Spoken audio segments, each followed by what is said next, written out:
અમદાવાદમાં પેટ્રોલ ડીઝલની કિંમતમાં ભાવ વધારો. નવા વધારા બાદ પેટ્રોલનો ભાવ 101.66 રૂપિયા થઈ ગયો.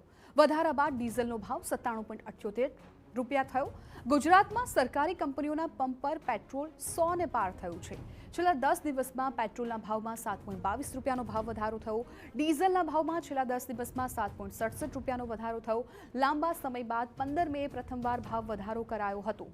ભાવ વધારા અંગે સામાન્ય લોકોનો મિશ્ર પ્રતિસાદ જોવા મળ્યો.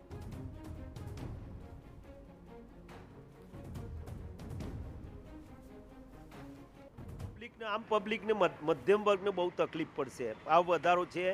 મધ્યમ વર્ગને જે રોજનું જેને જવાનું હોય છે, રોજની હેરાફેરી હોય એમને તો તકલીફ પર, વેપારીની તકલીફ પર, બધાને તકલીફ પડવાની છે.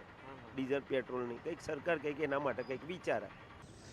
તો કેટલાક લોકો ભાવ વધારાને આવકારી રહ્યા છે. પેટ્રોલ 200 ને પાર જાય તો પણ કોઈ વાંધો ન હોવાની વાત કરી રહ્યા છે. અરે તો કશું ના થાય. કેમ કઈ ના થાય તમને? ના થાય એમ કહે. ભાવ વધે તો ચાલે તમારે? ચાલે યાર, હવે તો ખાવાનું જ છે. કેટલા સુધી ભાવ વધે તો તમને કોઈ જ અસર ના થાય? 200 રૂપિયા થાય તો કશું ના થાય મારે. બસ ઓકે. ટેન્શન નહીં. ભાઈ લૂના લઈને ફરી રહ્યા છે ને 200 રૂપિયા સુધીનો ભાવ વધારો થાય ત્યાં સુધી એમને કોઈ પણ પ્રકારની અસર ના થાય એ પ્રકારનો તેઓ દાવો કરી રહ્યા છે.